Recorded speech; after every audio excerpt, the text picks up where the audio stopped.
You would join me in the pledge? I pledge allegiance to the flag of the United States of America and to the republic for which it stands, one nation, under God, indivisible, with liberty and justice for all. Pam, would you do a roll call, please? Mayor Kime. Here. Alderwoman Dobbs. Here. Alderman Fahy. Here. Alderman Donovan. Here. Alderman Bennett. Here. Alderman Eidman. Here. Alderman Rainey. Here. Alderman Steiger. Here. Alderman Prince. Here. Mayor, we have a quorum. Thank you very much.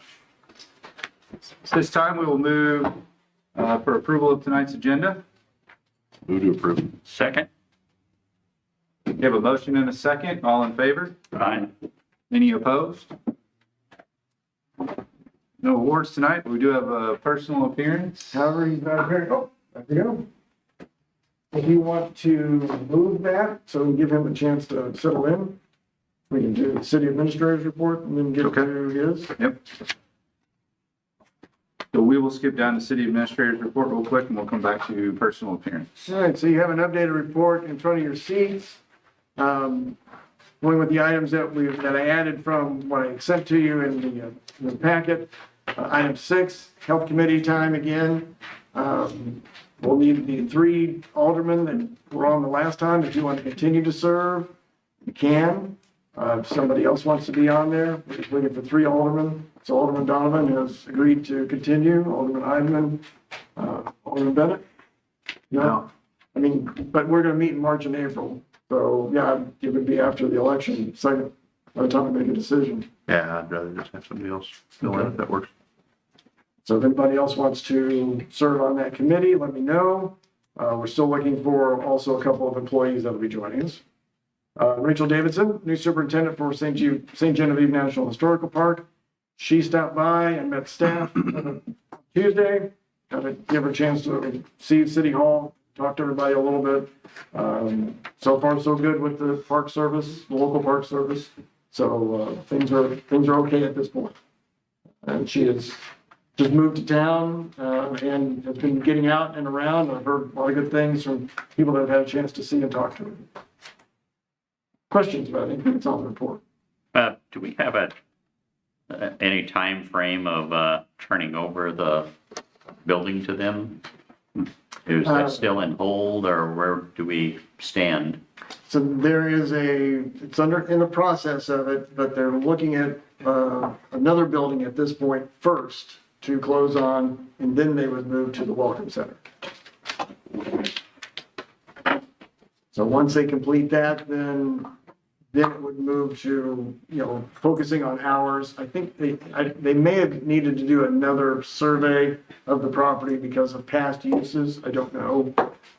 But we're still a ways away, and the climate right now, I'm not real hopeful with what's going on in DC.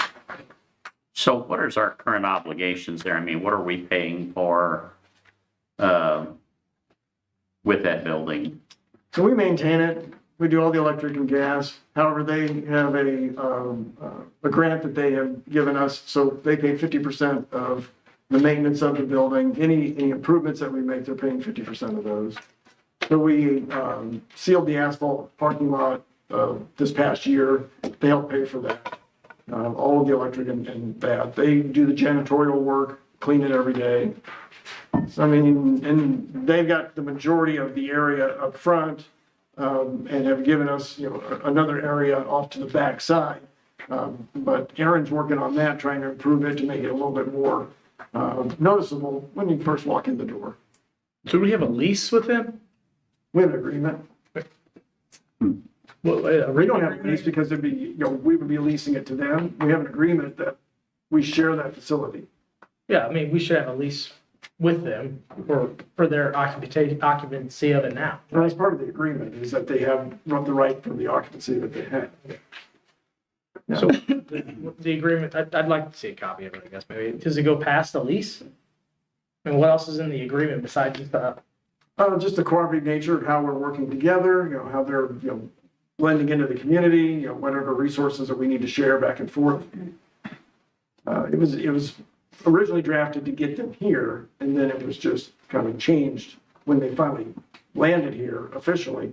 And then that changed to where they were in the Welcome Center and they were part of that. And then what you see now is how it's grown, because they have the funds to make those improvements. And we're probably down to what, 10, 15% of the building? Yeah, except for the storage in the basement. I mean, we use that as well. And we're still paying a good part of the maintenance and utilities. I mean, they're paying some. 50%, but yeah. We're paying all the utilities, so, aren't we? We pay the utilities, but they give us 50% back. Oh, back on the utility. And their real estate team can't do two things at once? Apparently, no. You know, how many years has it been since all this $42 million seems like the figure was appropriated, and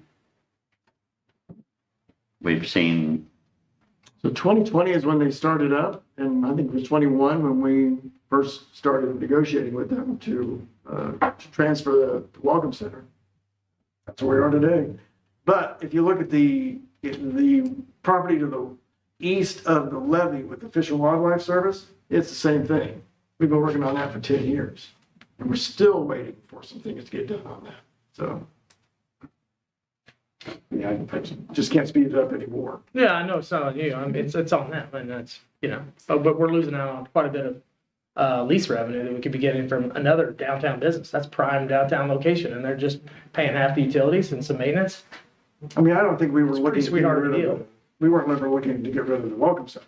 So we still wanted that facility there. How do we date that original agreement? Are we renewing that every year, or?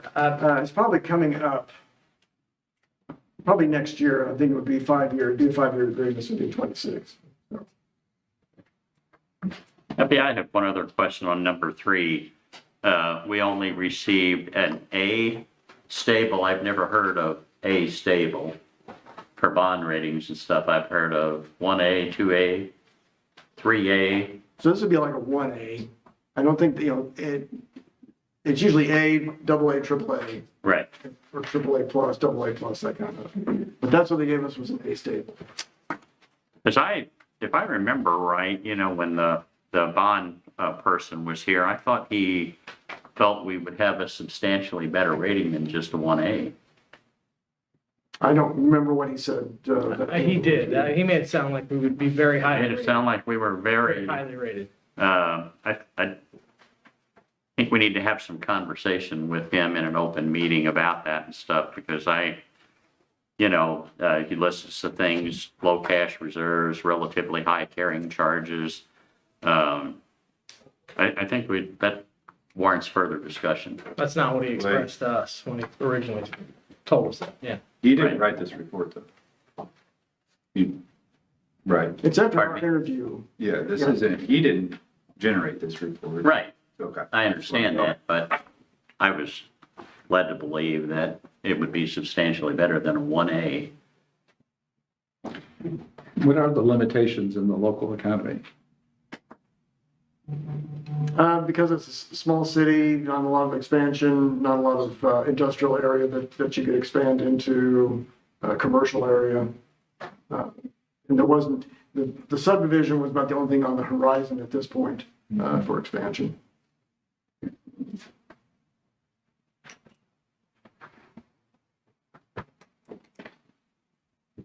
Anything else? Any other questions? Yeah, number 1 and number 2. If we talk about the EV station, just looking at the report you gave us was pretty interesting. Looks like we haven't had a lot of use down there at the charging station behind the Main Street Park, but we had some. And it looks like somebody's, so it talks about new, what was the word? Unique drivers. Yeah. And it looks like sometimes there's not unique drivers, so somebody locally is going down there and charging their car on our dime. It's not on our dime, because it's 25 cents per Oh, kilowatt. they pay on it? Okay, that's good. So somebody's using it like, quite often, in January, February. Before that, I don't think it was, but so you're getting new unique drivers, so. I think we'll see more as more people from out of town come in. The season, right? January, February, pretty slow. As long as they're on the charge point system, then they'll see it. As opposed to what? If you're on EVgo or one of the other ones, it wouldn't necessarily show up, but if you look on a map, it'll show charging stations, so you'd have to sign up a charge point to be able to use it. So on average, we're getting about 2 or 3 people per month using it. Yeah, and we started the cold season at the end of, end of August, getting into fall, and then it was brand new at that point. So we'll see how things go in spring. Joe, any kind of concern would be surrounded, or would be with regard to return on investment with this, or? Well, we got a grant for it. It was ARPA money. We got a grant for it. So, I mean, like a lot of federal grants, was it worth the money that the taxpayer spent on it? I don't know. This is early, so I guess Yeah, we're too soon to tell. Happy, did you say that our site appears on other websites? So people know we have it, or is it just on our own? No. If you have an electric car, you download an app that tells you where chargers are. It tells you where all of Yeah, them, right? and if you use, that's one specific one, we're not Right. every, but it's the most popular and widely used. So most everybody with an EV car Right. knows we have a charger. I knew Tesla had something, but I didn't know if all the manufacturers did.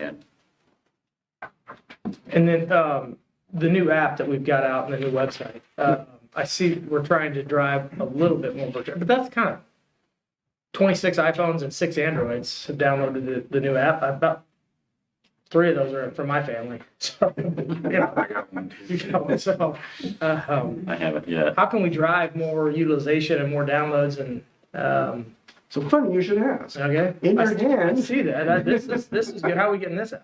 You're gonna mail it. You're gonna mail it to every utility customer. Oh, okay. It's gonna go, and it'll be in an envelope, and it's an 8.5 by 11, so it won't end up in Greenville, South Carolina. Thank you. So we're gonna send this out, which also talks about our utility billing, how you can connect to that, and other facets that we have available now. And that'll give people an option if they want to sign up and connect to it, they can. We're also gonna put ads in the newspaper. We've got, they've got a mailer, a business directory that's coming out. We're gonna go in that. For the Herald? For the Herald? Herald. Okay. And then we have, we'll put it on Facebook, get it advertised out that way too. Thanks. And you set me up on that one, thank you. Any other questions regarding the city administrator's report? Okay, thank you, Happy. Welcome. Okay, we'll backtrack a little bit. We have with us this evening Jeffrey C. Stroder from B. St. K. Rowe and Stroder. He's here with us tonight to present the annual audit report. Good evening. It looks like I might have just got in just a little bit late. I apologize for that. You're fine, go ahead. All right, well, we appreciate the opportunity to do the audit for the city again, so I'll give you a quick run through of what you've got in your reports. I think I recognize a lot of faces, so probably most of you have heard me talk about this before. So for you, this might be a little boring, but I gotta admit, when you talk about government finance, sometimes boring is good. What we have as a result of our audit is 2 reports that we issue. The first report that we issue is on your financial statements themselves. It starts out by explaining, and I apologize, I'm going to read this sentence to you, but this will be the only sentence I'm going to read to you. But it says that the financial statements of governmental activities, business type activities, each major fund, and the aggregate remaining funds are presented fairly in all material respects, the assets, liabilities, revenues, and expenses of the city in accordance with modified cash basis of accounting. I wanted to get that sentence right. That's what makes it an unmodified or clean opinion on your financial statements. That's one that's one. That report goes on to explain a lot of information about what the city's responsibilities are for their financial statements and what my responsibilities are for the audit. It's fascinating. I'll let you read that on your own time, I believe. The last part of that report, though, explains that whenever I conduct an audit in accordance with government auditing standards, I'm responsible for another report segment. That report discusses the city's internal controls over its internal controls or the processes of how we accumulate transactions in order to be able to make financial statements out of them. I don't actually give an opinion on the internal control, but I have to understand how the internal control is designed and whether or not it's working to be able to conduct my audit. So if I were to find something that I would consider to be a deficiency in those internal controls, this is where I would report it. It goes on to explain that we found no deficiencies in the internal controls, none that we would consider to be a significant deficiency or a material weakness. Now, the second part of that report has to do with the city's compliance. One of the things we're required to do is test compliance with various laws and regulations, contracts and grant agreements and things that are financial in nature. And this too is the place where if we would find any non-compliance in any of our tests, this is where we would report that. And it explains there that we found no instances of non-compliance with any of the tests that we performed. So those are the two reports that we've got. Now, the financial statements themselves, I don't normally repeat those back to you. I know you're familiar with your financial condition. You review the financial statements every month. Just a couple of highlights we noticed. There were slight declines in the general fund, but there was also, I believe, a significant portion of the renovation costs were paid out of that fund. So there was actually an increase in the revenues, and those expenses are what appear to be one-time expenses, things that would not be recurring. So the fund balance was a healthy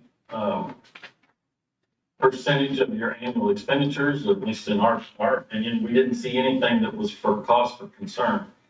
One of the other things I like to point out when we're talking about the finances is, I started out by talking about our opinion was that these financial statements are fairly stated. And for some of our audits to be able to say that they're fairly stated, sometimes we recommend significant adjustments be made to them before we can put that clean opinion on. And one of the things I wanted to point out is that we did not recommend any significant adjustments to be made to the numbers. The reason I wanted to point that out to you is because that hopefully gives you an idea about the reliability of the information that you have, that you're making decisions off of before the audit's completed. So just wanted to share that with you, that was one of the things that we found while we were performing the work. But we also, while we're conducting our audit, we're always looking for opportunities for any improvement in design of those internal controls that I talked about. And whenever we find things that we want to point out, we always make a note. We've got a spot in our working papers where we fill out a little sheet, be sure and come back and talk to folks about. And we got to the end of the audit, we had no sheets to prepare.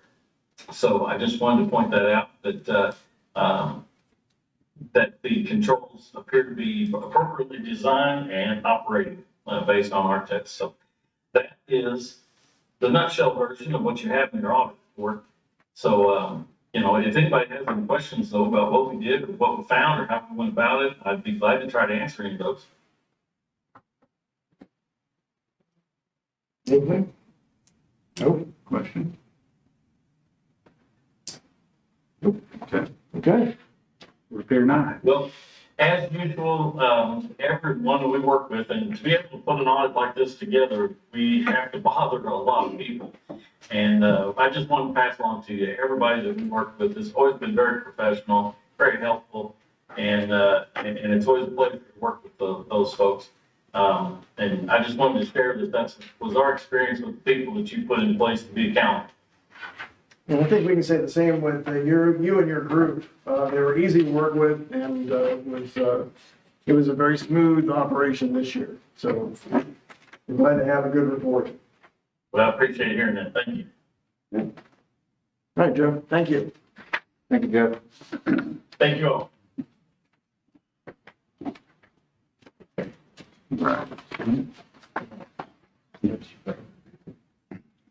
All right, at this time, we'll move along to staff reports. We got a full slate tonight. We are going to start with Tourism Director Aaron Smith.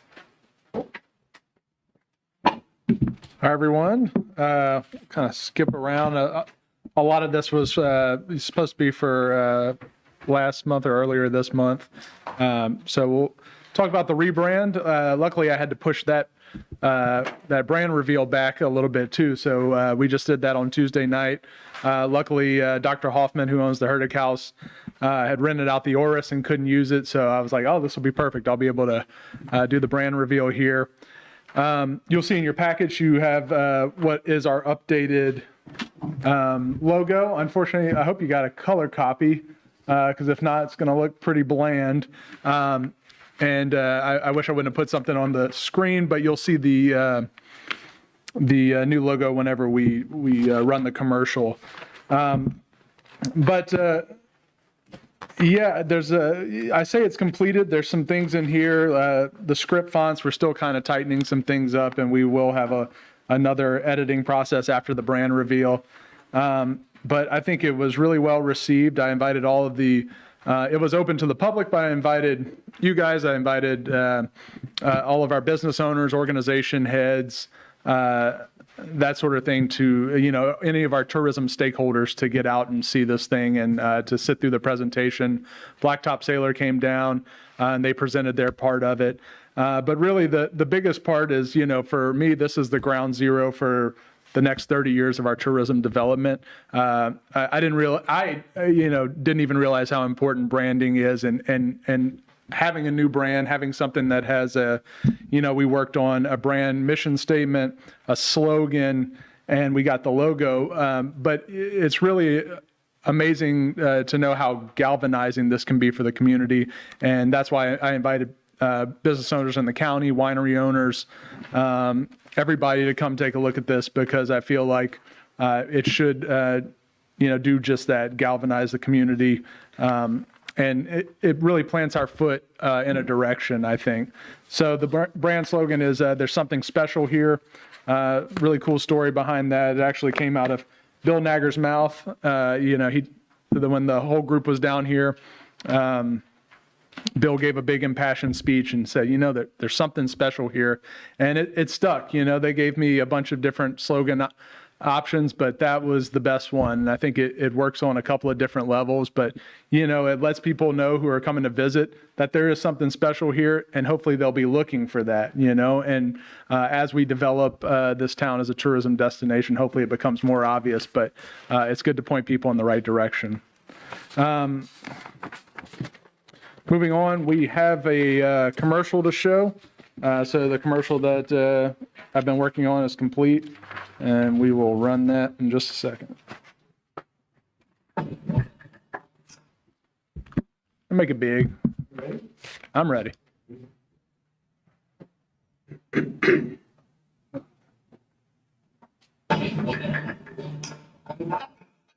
trip to St. John starts right here. We provide the frame of mind you need to let your hair down. It's going to be roads. And they say our music makes the wind blow through your hair better. Well, we'll have to be the judge of that. Hopefully, the next tune will do just that. Oh, again.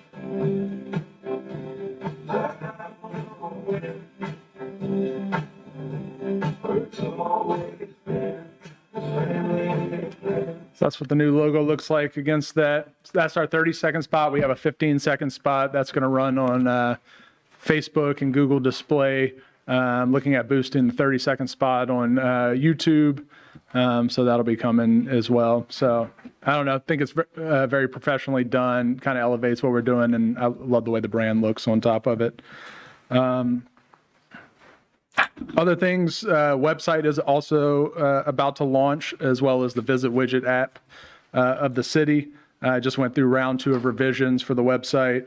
It's looking really good. We're modeling it off of Visit Napa. That was the website that we kind of looked at and said, this is where we want to go.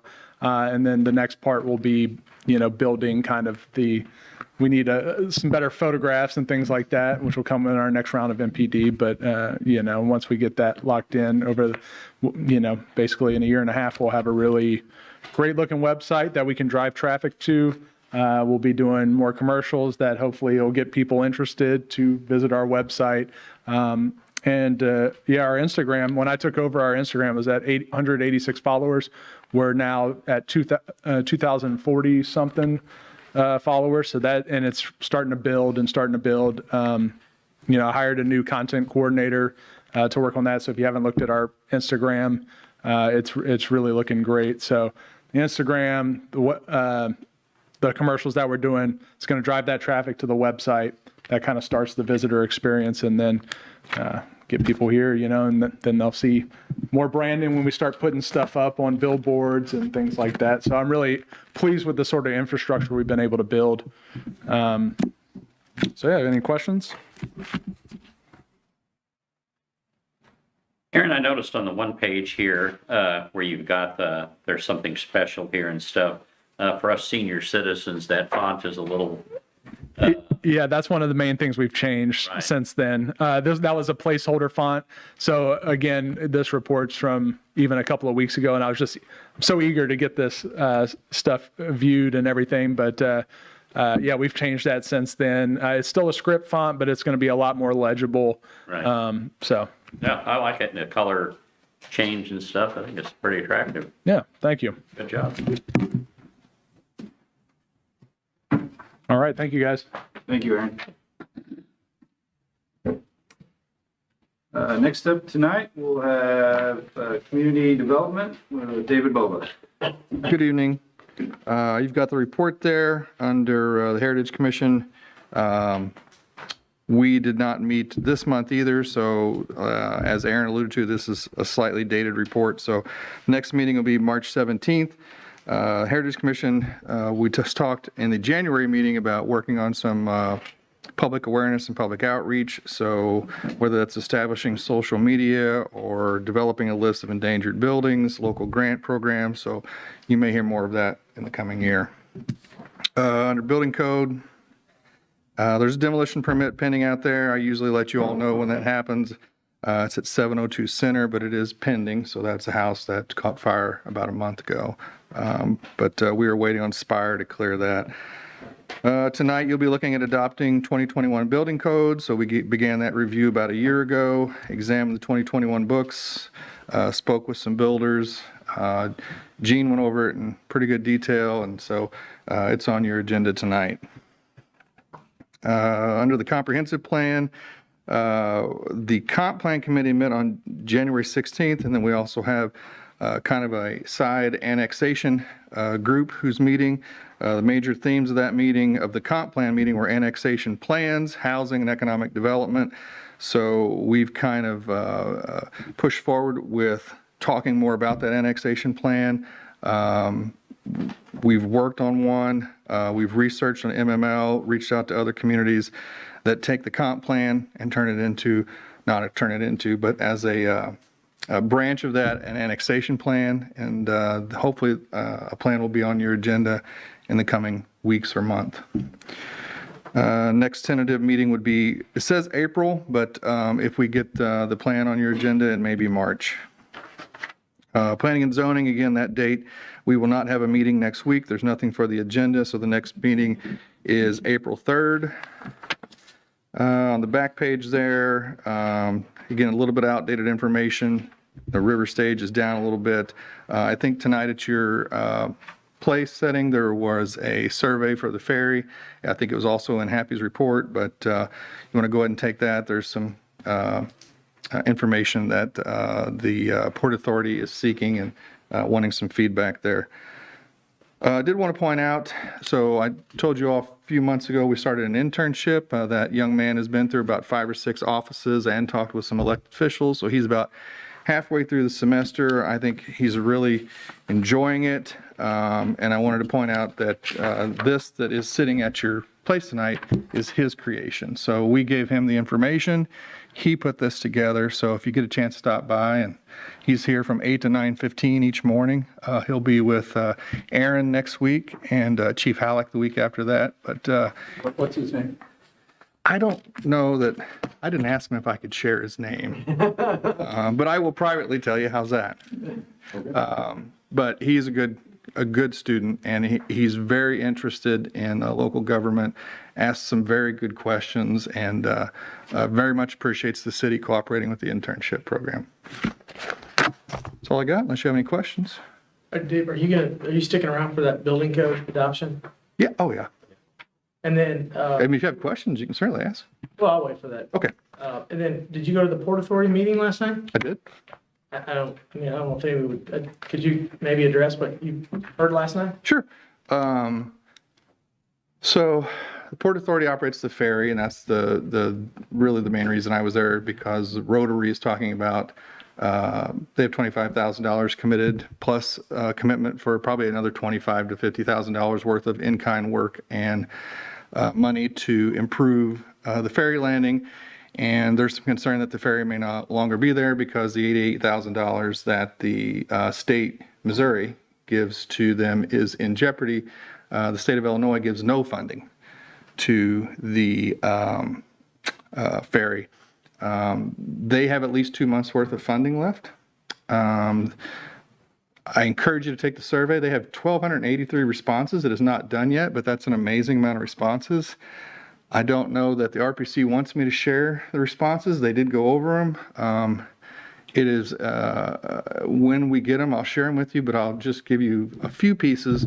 80% right now of those people who use the ferry travel from Illinois to Missouri.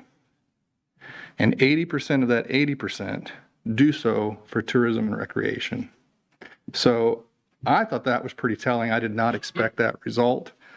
More to come, but I think they're going to use that information to go to Illinois and say, hey, we'd like you to help us out. That was the gist of the meeting. Yeah. Yeah, that's great. Yeah. That's it. Yeah.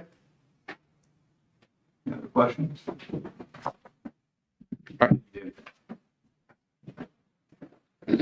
Next up tonight, we'll have Chief Stagger from the Fire Department. Good evening, everyone. You should have a copy of my report from earlier in the month. Did have 2 applications at the firehouse, had 1 online application, and we went through the background check, sent an email to him, inviting him for an interview and a tour, and have not heard back. Also had a in-person application picked up 2 weeks ago, but that has not yet returned either. So we do have a little bit of interest, but it's still a volunteer issue trying to get volunteers. The other thing we're working on right now a lot is education. We've got 2 people that have started the Firefighter 1 and 2 program down in Cape, so they'll come out certified firefighters. We had 3 people take an 8-hour hazardous materials class over in Leadwood. 2 weeks ago, we had 6 of us go to the University of Missouri for winter fire school like we do every year. And I just found out tonight that we got approved for 2 classes through LEPC, 1 on flammable liquids and 1 on foam, firefighting foam. So we'll have a couple more additional classes coming in. So we're working a lot on educating our people and keeping them up to speed with what's going on. I'd be open to any kind of questions. Chief, with regard to that EV station, do you have any concerns as far as training? I know you guys have trained in the past on how to treat that specific fire. With more and more use coming online as that matures, any ongoing training plans for that? Or Actually, we do a pre-plan on the first Monday of every month. We're scheduled to do 1 local business, and my secondary thing was go down and take a look at that and come up with an emergency plan for that and take you guys down and go through that too. From what I've seen so far, a majority of the charging stations haven't been an issue nationwide, but there are some documented cases. The biggest problem you have is, from what I've read, is basically fleets. When you get a large fleet like school buses or buses like that where they're parked close, one catches fire and it just kind of expands out. On a single-use one like that, probably shouldn't have a whole lot of problem unless they're having issues with the battery system of the car. okay. Any other questions? Kenny, did the storm spotter class happen tonight? Actually, as soon as I get done here, I'm going out there. We've got the National Weather Service there, sponsored by the Emergency Management and the Fire Department. It's a 2-hour class. We try to do it every couple of years, and from what I understand, we got pretty good interest out there. They were texting me about some IT issues, trying to get it taken care of, but they come in and do their presentation about 2 hours long, and it doesn't certify them, but it gives people idea what to look for, and it also gives a database of people local that can be contacted and say, hey, we got this coming in, can you go keep an eye on stuff for us? Any other questions? Yeah, thank you. Thanks, Chief. And next up tonight, we've got Chief Daniel Halleck from the Police Department. Good evening. Everybody's got my report. Really not a whole lot. Some of you guys got to meet Officer Ramirez, the ones that were here when she was here before shift change. She just started last month. She's on her second phase, so hopefully in a month she'll be on her own. We did a little domestic violence training hosted by the PA's office. There was about 4 of us that attended that. We still got 1 vacancy, still trying to get another officer in. And we got some overtime grants approved through some MoDOT mini grants for DWI enforcement and youth seatbelt and stuff coming up. That's all I really got. Chief, I got some feedback from some of my customers that have come in regarding the new uniforms. Basically, the general opinion is that it's a lot more professional and a lot less threatening than the tactical look, and they really like the new. I appreciate it. That was the whole point of it, so. I get also some comments that they were excited you guys attended that domestic violence training, so they were, had 2 people talk to me about that, so kudos to you guys for continuing the training.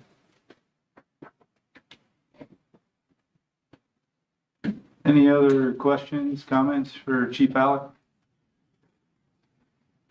All right, thank you.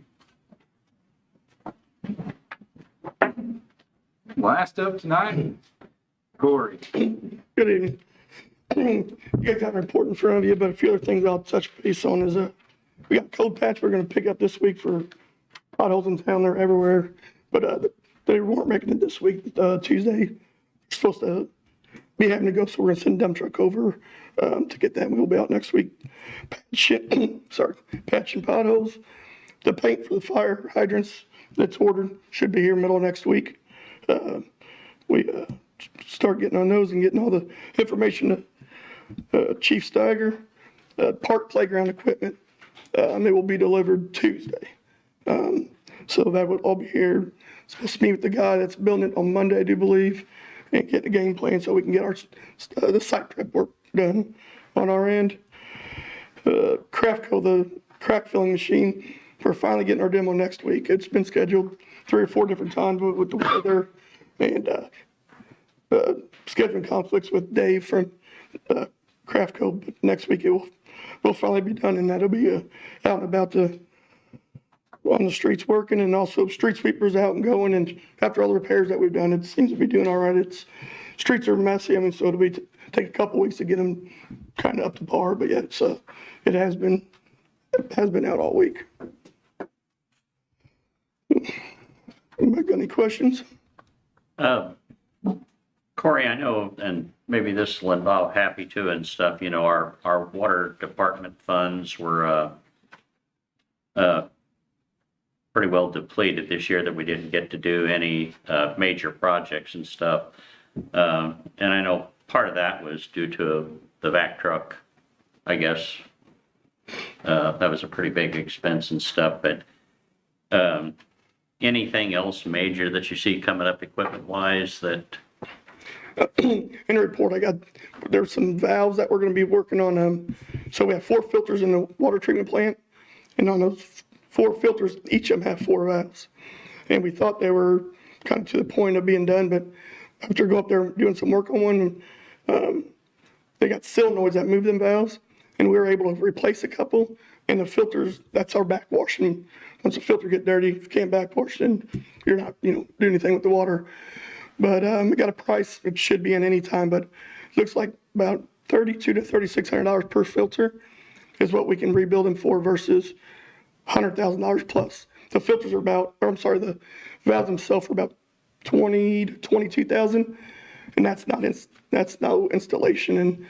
And one company said they'll sell some valves, but they will not install them. So that's our biggest concern there. The everyday maintenance is underway. The grinding of the rust, and we paint with Genevieve, it's called.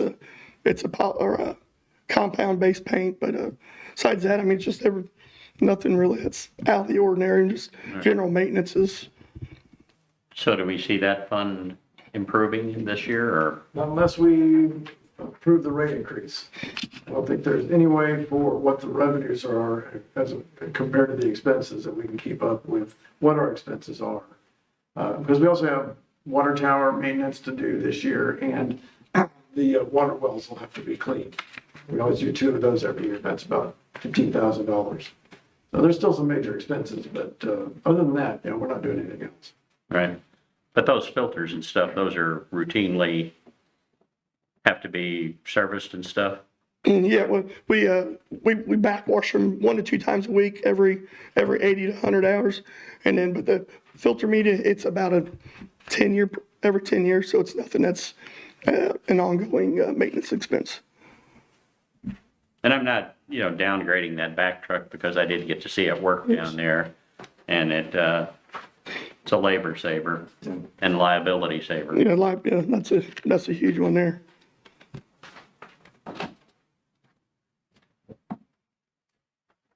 Any other questions for Corey? All right. Thank you very much. Thank you.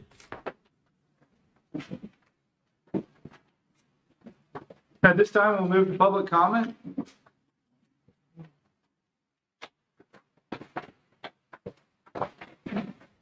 All right. Here we have no public comment at this time. That'll take us down to tonight's consent agenda. Move to approve. Second. Okay, I have a motion and a second. All in favor? Aye. Any opposed?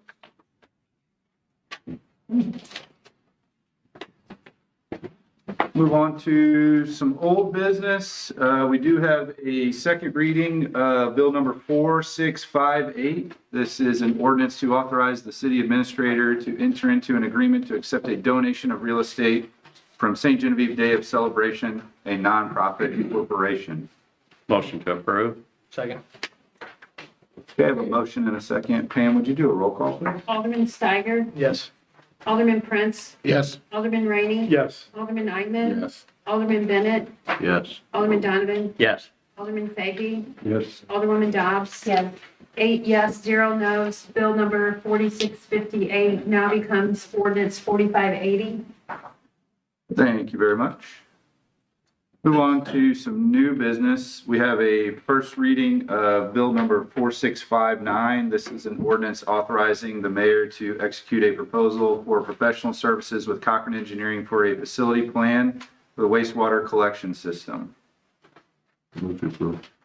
Second. Okay, I have a motion and a second. All in favor? Aye. Any opposed? Move for a second reading. Well, I was going to ask, what's the urgency for the second reading? I think it was on the last meeting agenda, Oh. so Okay. I think this would have been the scheduled second reading. All 3 of these are. Yeah. Yeah.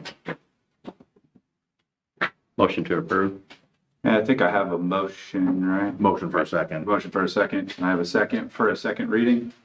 Alderman Donovan, is that right? Yes. Okay. All in favor? Aye. Any opposed? Opposed. This will be a second reading of bill number 4659. This is an ordinance authorizing the mayor to execute a proposal for professional services with Cochran Engineering for a facility plan for wastewater collection system. Motion to approve. Second. We have a motion and a second. Pam, would you do a roll call, please? Alderwoman Dobbs. Alderman Fahy, Yes. Alderman Donovan. Yes. Alderman Bennett, Yes. Alderman Eidman. Yes. Alderman Rainey. Yes. Alderman Prince, Yes. Alderman Steiger. Yes. 8 yes, 0 no's. Bill number 4659 now becomes ordinance 4581. Thank you very much.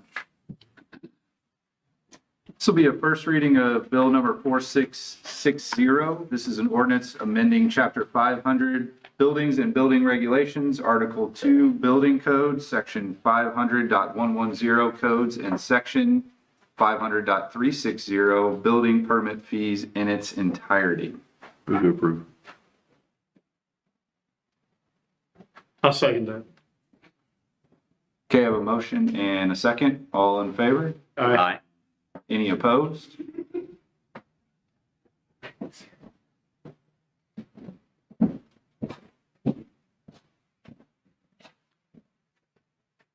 I'll make a motion for a second reading on Bill 4660. Second? We have a motion and a second for a second reading. All in favor? Aye. Any opposed? Oppose. We'll have a second reading of bill number 4660. This is an ordinance amending chapter 500 buildings and building regulations, article 2 building code, section 500.110 codes, and section 500.360 building permit fees in its entirety. Discussion. Yes.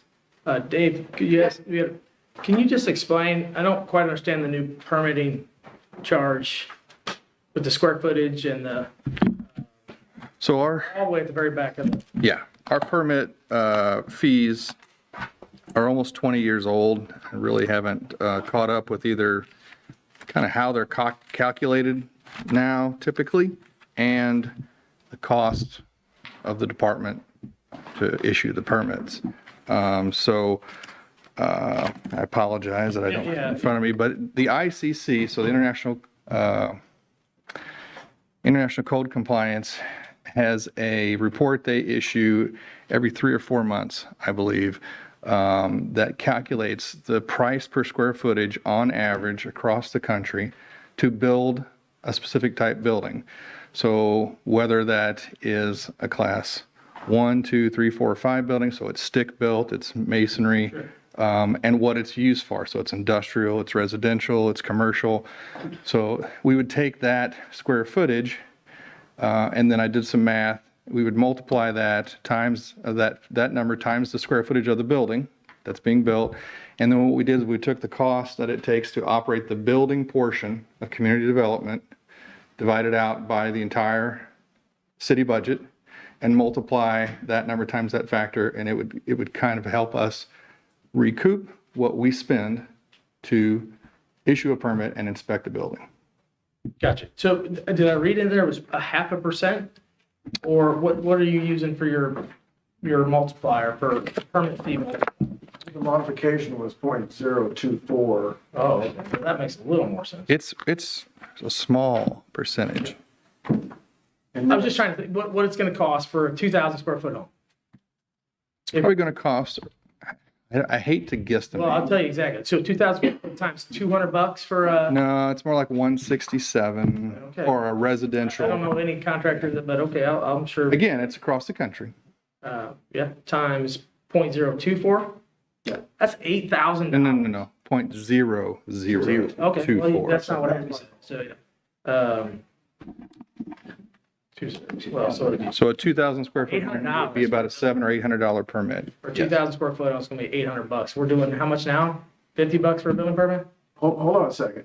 What was your valuation on the first two numbers, 2,000 square foot right? times Times, $167. which was how much? Sorry. That's right. $38,000. Be 334,000. Okay, so at 250,000, we then take it, we divide that in half. So there's a modification if you're at 250,000 or over. There's a No, reduction. I thought that was only after you get to over the 200,000 and then you. But that's a modification, so that because of that amount that you just quoted would be significantly high.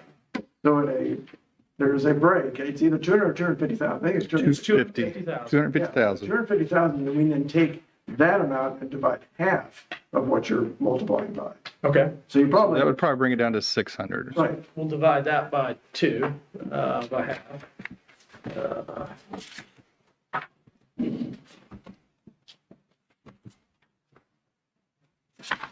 And then multiply that by 0.0024. Correct.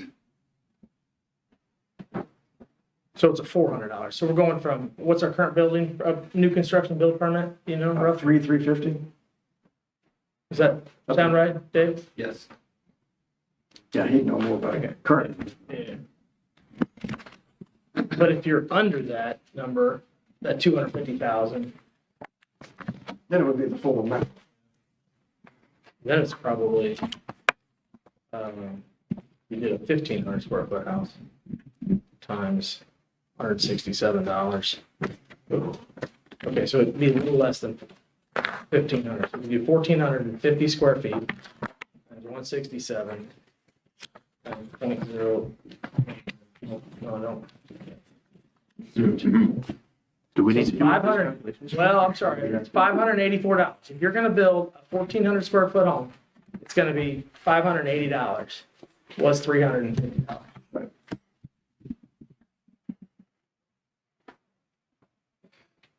And Dave, this calculation is based upon the city's calculation of the expenses associated with the permitting process and the cost of the regulations. Correct. The percent factor, the 0.0024 is based on the percent of the city's budget spent on the building department. This is not directly just to raise revenue, this is just to assess the costs associated with the permitting process. Correct. But now, say that again, Dave. You're calculating that whole percentage based on everything the building department does. I'm taking the amount of community development budget that's spent on the building department and dividing that by the total city budget. But so you're grouping all of those costs into that percentage. When they do other things, they do occupancy permits and. Well, occupancy permits are on the increase. Right. Yeah, that seems steep.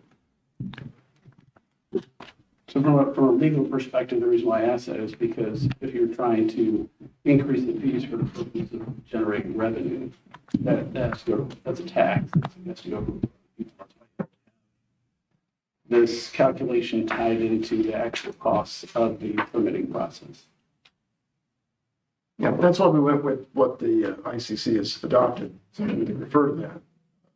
It's based on numbers for fees and not for some sort of taxing. Yeah, but it's a way of not basing it on a fee. It's a way of trying to recoup our costs. It's just a way of not getting sued. It's also recouping our costs based on what we spend.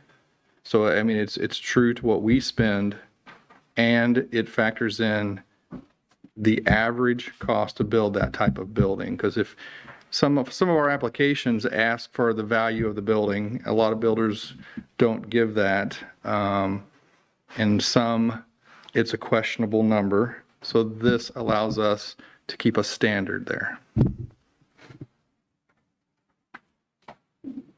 So just, and you guys can set it whatever you want, but from my perspective as the attorney, you just have to be in compliance with the Hancock Amendment. That's the reason why I was bringing that up. So you guys can all address that calculation and everything appropriate. I would like for the minutes to reflect that that was the purpose behind the calculations. And if you want to reduce that modification amount, that's up to the board on what we. That's for new construction also. Remodel is half of that. So where do we come up with this 50% reduction when it's over 250,000? Once we're there to perform a certain amount of inspections, whether it be footing, foundation, framing, you don't come out more the more expensive the house is. But we do look at more items when we're there. So again, other communities have used this 50% standard.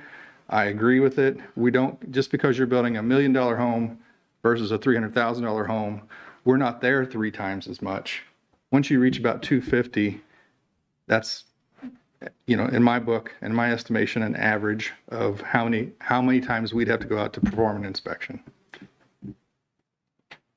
And it's safe to say that this sort of fee structure has been adopted by our peers. Yes. Yes, this is a standard fee formula used throughout the United States. And I don't doubt that. I just don't want to make it look like we're penalizing people for building homes inside the city. Absolutely not. Yeah. I agree. I think, what we paid an inspector and what we paid for a car and what we paid for the tools we do inspections with in 2007 is significantly less than what it is in 2024. And since we were doing the code adoption, it was time to look at this. And so this was the formula that we came up with. So in reducing that percentage, how does that go about? If that's something we decide to do?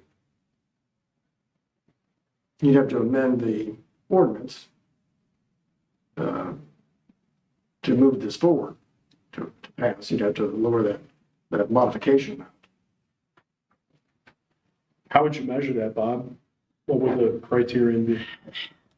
Well, it goes back to what I said earlier. I mean, this department is doing other things and we're putting all of the costs into construction primarily, it seems to me, but I know it's half under I remodeling. just want to be clear, the community development department, this isn't near the budget of community development. So floodplain work, nuisance work, Heritage Commission, planning and zoning, I took the portion of our budget that we spend on the building department. It would probably be twice that if we took the whole community development budget.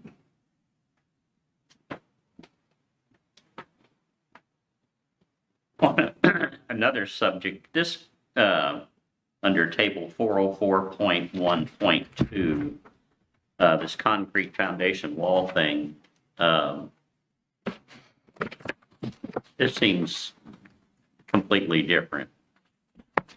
And the fact of a 9-foot wall, you have to have a 10-inch thick foundation. Can you tell me the number again? 404.1.2.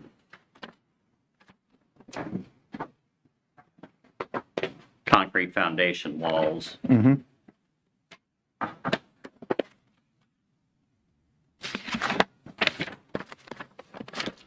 Sorry. There's a chart right there in the middle of the page. Yeah, it's on the back of mine. So that was suggested to be added by one of the builders that we talked to. And it also allows for a different method if there is stable ground and no groundwater present. I know it is, you're saying thicker. Yeah, I don't think I've ever seen a 10-inch thick, 9-foot tall wall. Or a 12-inch thick wall on a 10-foot foundation, because a lot of homes are going to the 9 and 10-foot foundations. Mm-hmm. You know, to get that height in the basement for mechanicals and stuff, but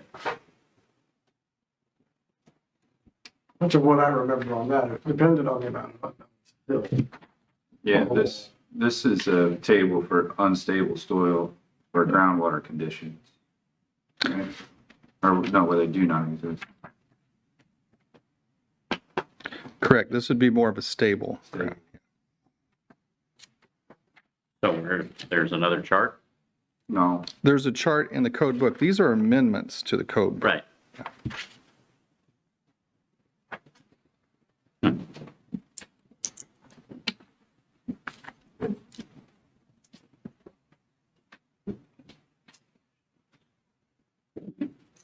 Does that answer your question, Bob, or not? I just think that's going to be hard to, that's a substantial cost increase to go from an 8-inch to a 10-inch thick wall and stuff. It's an alternative method. It's not a requirement. Pardon me? It's an alternative method. It's not a requirement. Oh, okay. If they want to perform a soil test and they want to submit that soil test that it's stable soil, then they can go with this method instead of the standard method that's in code. Okay, so it's not a requirement then. Correct. Okay, that makes more sense. There's just a lot of information in these codes, a lot. That's a year-long process there. So. All right, cool. I'm gonna just address that fee then one more time. Are you done with your? Sure. Okay.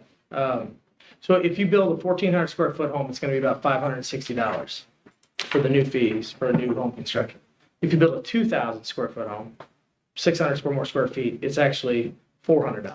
So someone builds a 1,400 square foot home, they're paying $560, but a 2,000 square foot, actually they're only paying $400. It wouldn't be cheaper. You would have to calculate the same rate up to It would. $250. above and beyond the 250, you're halving the fee and tacking it on to. Well, I thought I calculated that in. When you get to that 250 mark, then you have to divide it by half. For the portion above. Over 250. Anything over 250. Yeah, well, that's what I So thought. if it's 251, you're only gonna be paying .0024 on $500. Sure. 0.0012. Well, I mean, if you guys are okay with increasing these, The average new construction is not 1,400 square feet though. well, I don't know, yeah, if they're, what they're calling, total square footage or, including basement or whatnot. Yeah, you're right, Bob. Well, typically not.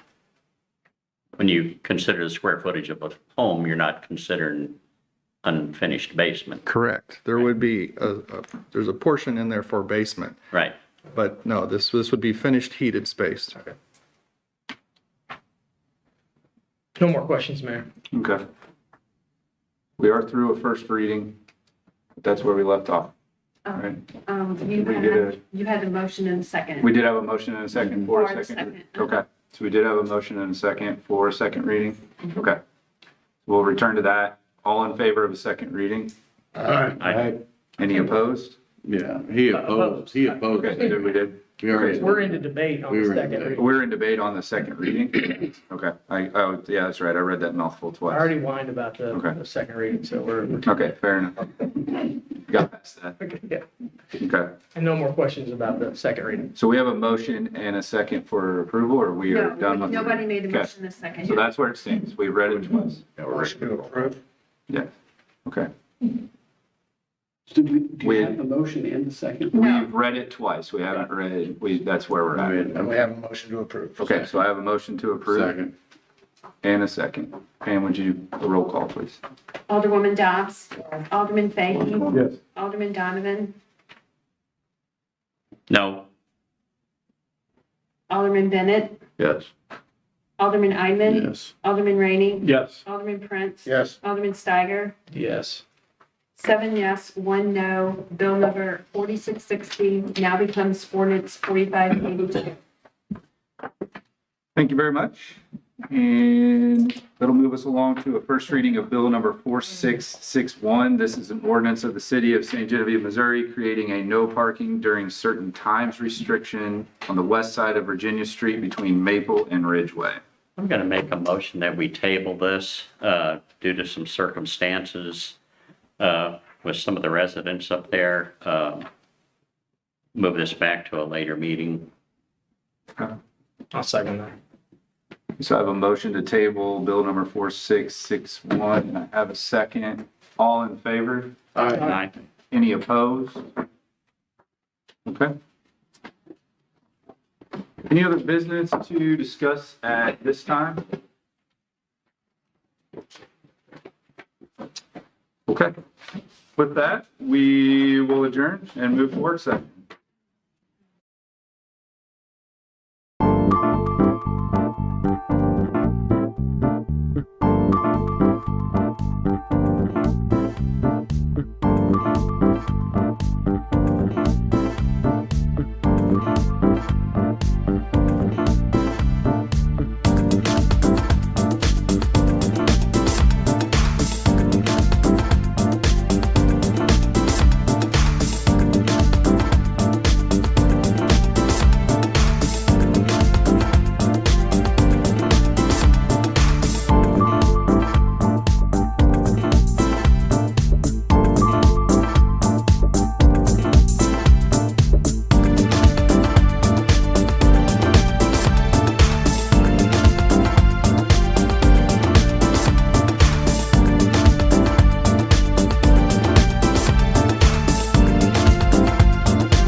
session to order, and we'll look for approval of tonight's work session agenda.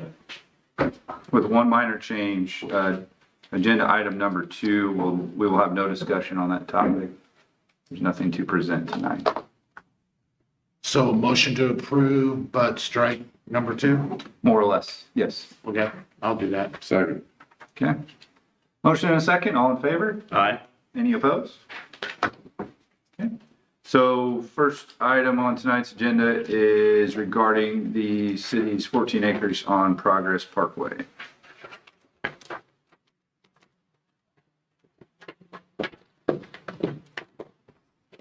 I recommend you going into a closed session. Make a motion, we go into closed session. Pursuant to section 610.021.2, leasing, purchase, or sale of real estate. Second. Okay, I have a motion and a second to go into closed session. Pam, would you do a roll call, please? Alderman Steiger, Yes. Alderman Prince, Yes. Alderman Rainey, Yes. Alderman Eidman, Alderman Bennett, Yes. Alderman Donovan. If it's not too late, are we going to allow the interested parties to, No, they can stay. You can. okay, yep, That's fine. yes. Alderman Fahey, Yes. Alderwoman Dobbs. Yes. Motion carries 7-12.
Okay, and this is regarding a texting policy change. The request was that we had an issue at St. Jude. Somebody's family lives there. Do we get the microphones on? Yeah. Yes. But we had the issue at St. Jude with the water line that had broken. We had to shut it down to fix it. We had sent out a notice on that, but we only sent it to St. Jude because it wasn't a boil water order. It wasn't a citywide issue. It was just for that subdivision. We did that. One of the board members received a complaint that their parents lived there. They didn't get notification because they don't live in that subdivision, so they wouldn't have been part of that geofencing that I put in. And they requested that all of our texts go out to everybody, which I'm not sure if that's how we wanted to set. It's not how we set up the policy to begin with. We set it up to narrow it to where the issue is, as opposed to today when we had a sewer main going in or sewer lateral going in. It was going to block St. Mary's Lane or St. Mary's Road. And I'm not sure who all is going to be driving on that street. So we did send that out citywide because that's off of 61. That's a major artery within town, so. The school buses still went that way, but luckily they were done. But real quick on that texting policy is the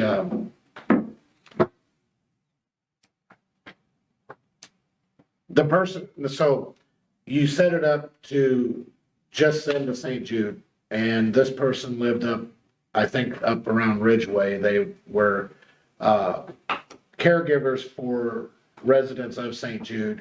They went to deliver care to the people, and they knew nothing about the boil water. So they could have possibly made them breakfast or lunch or whatever time of day it was. They were not informed of the boil water. The older people don't have texting or Facebook and all that stuff, so they had no way of knowing. And when I guess what the change would be is there a way to still isolate it to St. Jude or who it affects, but then allow somebody up Inland Drive or up somewhere to opt in to alerts from other yeah, I mean to specific like she only takes care of somebody in St. Jude. She doesn't take care of multiple residences. So would she be able to sign up for, like, put an address in to where she gets updates for both parts? Yep. So they would designate what alerts where. I mean, is it set up that way already, or? I think what you may have to do is set it up as a second input instead of, you can't just put multiple addresses in when you sign up, but you sign up again and you put in a separate address. And it won't cancel the last one based off that phone number?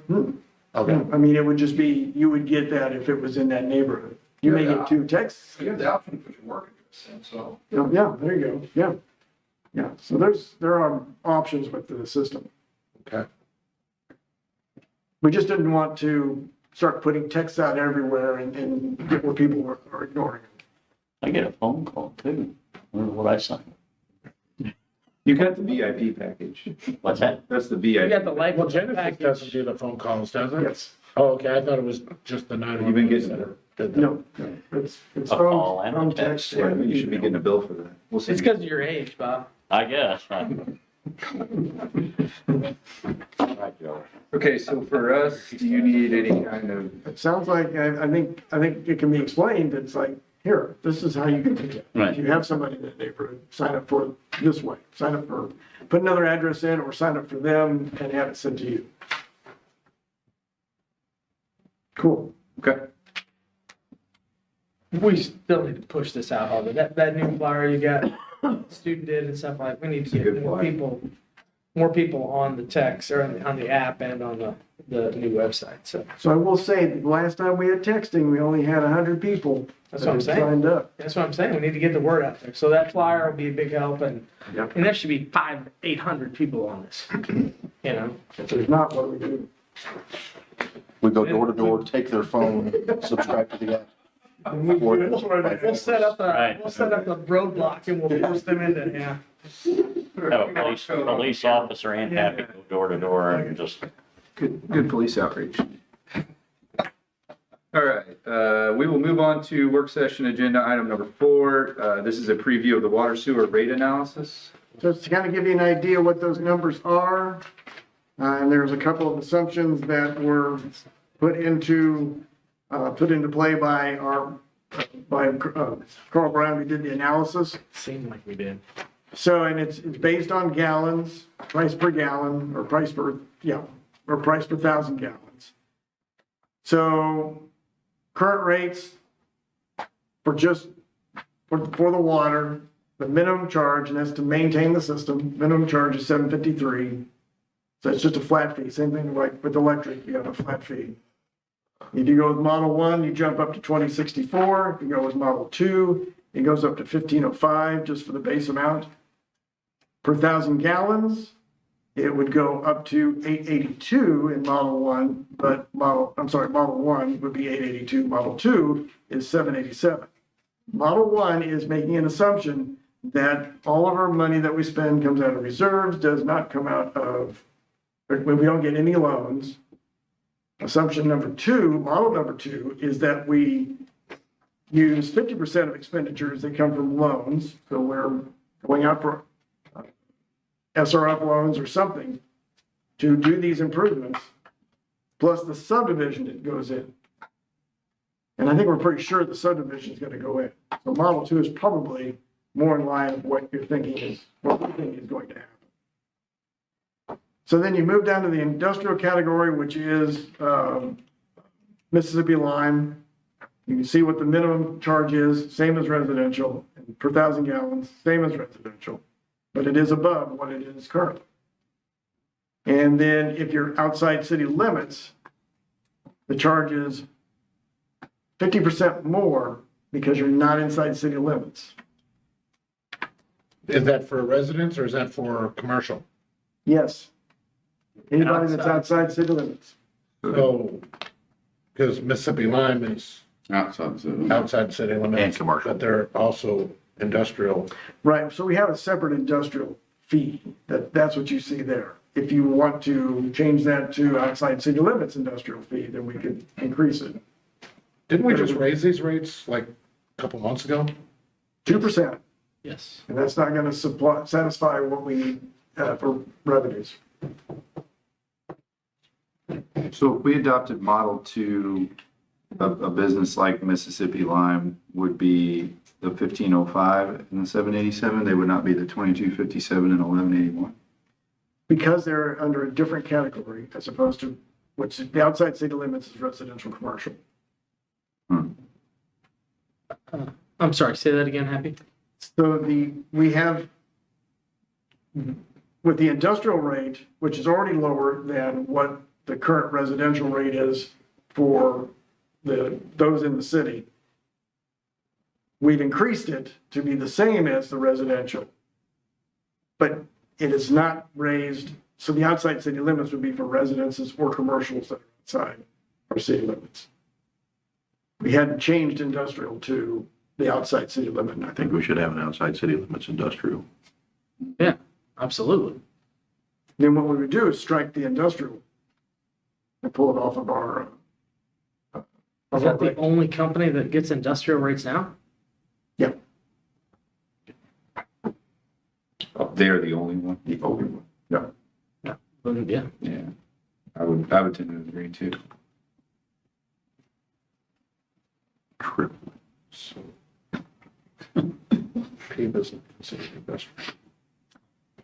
Paying commercial rates. So that's water. Sewer, you see, again, same assumptions. Again, shooting with Model 2, you're looking at from 901 to 961 per 1,000 gallons. It goes up a little bit from 543 to 575. Remember that residential is based on January, February, March numbers. So it's an average. It's not based on water usage. So that would be whatever that average is. However, commercial would go up to the same rates, but commercial is based on water usage, actual water usage. And then outside city limits, which we do have a few people that are on sewer that are outside city limits, jumping from 901 to 1441 and 543 to 862 per 1,000 gallons.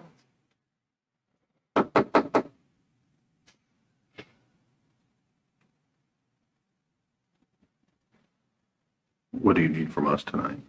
Kind of giving you just a heads up, is there something you see, don't like, that I need to have Carl look at before he shows up on the 13th? So that's our next work session. The only thing I would have would be suggestion that we do an industrial outside of city limits. Get rid of the industrial, I guess. Isn't that what you were saying, strike the industrial? We would still have industrial inside the city.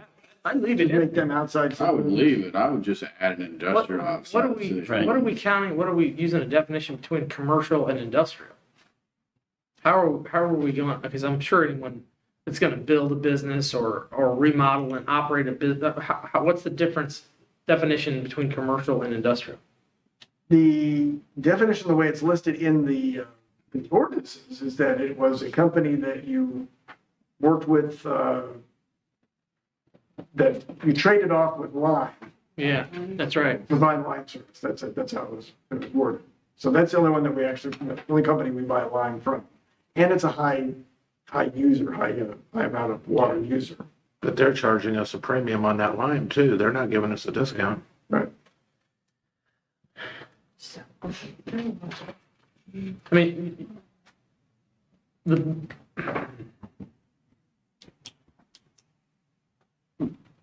Okay, so let's narrow this down. So you just want to do an industrial in city limits and industrial outside of city limits.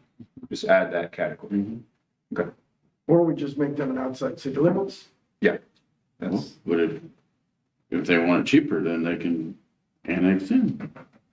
are all of the outside city limits customers, water and sewer, in the new proposed annexation plans? sorry, Are all of the outside city limits water and sewer customers in one of the 4 phased planned annexation groups? I would say the majority of them are in the first group.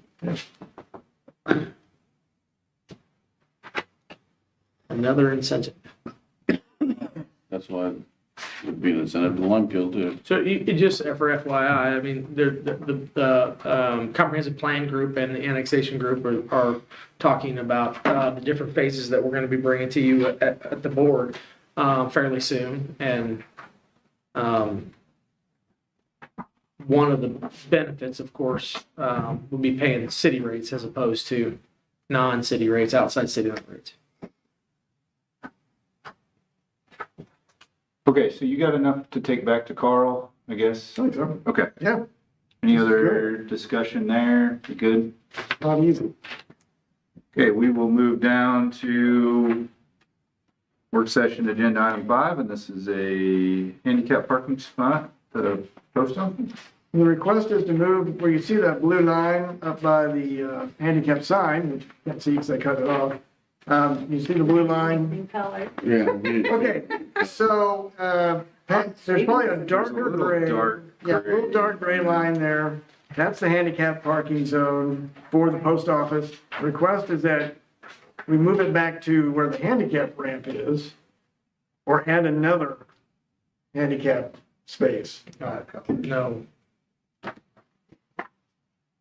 I think the reason the initial handicap ramp was up where it's at, because they used the driveway, because there's no curbing there, so that was how the wheelchair got up on the sidewalk. That's how they justify it, probably, yeah. Yeah, that's why they put it up there. Yeah, because there's no curb cut where this handicap ramp There is. is no curb cut. Yeah, anywhere. There's no curb cut anywhere. Right. And I think it also put it closer to the front door, which is what some people want. Which But was if you're- before but the ramp. if you need a curb cut, you probably need the ramp, don't you? Probably. You're probably using the long ramp. You're gonna have to go all the way around to get up. Yeah. Yeah, well, no, people walk up the ramp. They just want to get out of their minivan and go walk up the ramp. Yeah. So it makes sense to move it back. And try it without a curb cut, just move the handicap spot back and see how that works. Does it? I don't know. Can you do that? Yeah, and we can move the handicap spot back Mm-hmm. to, so it's closer to the ramp. Yeah, but if you were if you needed, A curb cut, yeah, you know what I'm saying? you're gonna have part of it again. There is a curb cut down here, Yeah, you can see it. Oh, there. I'm kind of starting to see it. which I think is closer. No, you can't see it in this picture. You can't Oh, are you talking about the one that's further to the At the driveway? entrance, Oh, at the entrance. Oh, okay. entrance of the hotel, Audubon. So there's one. Over here. Yep, there's a building in between that. Mhm. Pat's Pastries and. Yeah, it's still closer than, So this doesn't meet the requirements for a handicap zone for wheelchair accessibility. Let me just say, none of our parking spots do that because you have to have 5 feet off to the side so you get the wheelchair out and all that. But you have to just think of somebody that has a handicap sticker and their accessibility issues, distance and that. And ability to get upstairs. I mean, that's what some people have issues with. So I guess the only thing I'm concerned is if we move it that way, is then somebody that's in a wheelchair going to be frustrated because it's not right there by the driveway where they could just, or, you know, a similar sort of situation. And then they have to go down or walk all the way or, You see what I'm saying? If we move it further away from that spot, are we gonna make another resident upset if we move it? Probably. But what if we add? We don't have enough downtown. We don't have any parking. downtown parking, that's the only issue. Then you're gonna make a whole other group of people mad when you add another handicap. Especially in that space, See anybody or park any of the businesses down there, they don't I want do to see take people. away from, Yeah. you know. Most of them aren't in wheelchairs, they're just older people and I like it the way it is. The person that asked, are they, do they have wheelchair, a cane or a wheelchair, or is it, what kind of, no wheelchair. no wheelchair? I was just curious. If we solve one problem, we're creating. Probably. I mean, it's gonna be one of those 6 1 half dozen the other. They wanted that spot to begin with. If somebody sees an improvement, makes a recommendation, makes a request. I mean, we could move it, and then maybe in the future talk about maybe putting in Saw cut. a saw cut.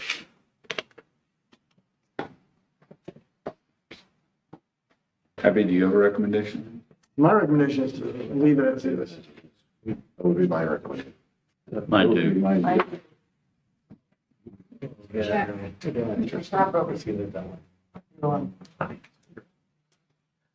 Okay. Do we need you need, Nope, I'm just not, I won't bring an ordinance or anything to move that. It's in code. so we're just gonna leave it as it is? Ordinance gives you, Deal. Right. And then on to work session item number 6. This will be a performance review move for to, city admin. move to go into closed session, Or, or personnel issue. my second that? I'll second it. Okay, I have a motion and a second to go into closed Alderman session. Steiger, Yes. Alderman Prince, Alderman Rainey, Yes. Alderman Ivan, Yeah. Alderman Bennett, Yes. Alderman Donovan. Yes. Alderman Fahy. Yes. Alderwoman Dobbs. Yes. Motion carries.